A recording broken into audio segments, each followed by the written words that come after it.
انا بهاي. اجي معاك فين؟ هتجيب لي علبة اللبن تعبان. افرض انت طلعت كداب خدتها بعتها. لا افتحها لي، لو فتحت ما ينفعش ترجع.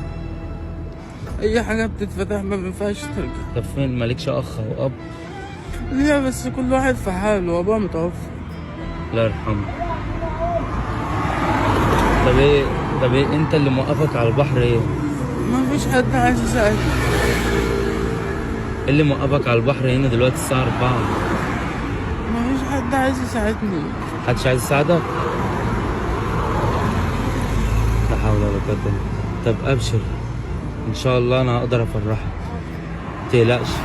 انت واقف على علبة اللبن بس؟ طيب ممكن ما تدمعش؟ طب انت كنت واقف على البحر ليه؟ ناوي تعمل حاجة؟ انت عارف يوم ما تفكر في حاجة دي ده كفر بالله.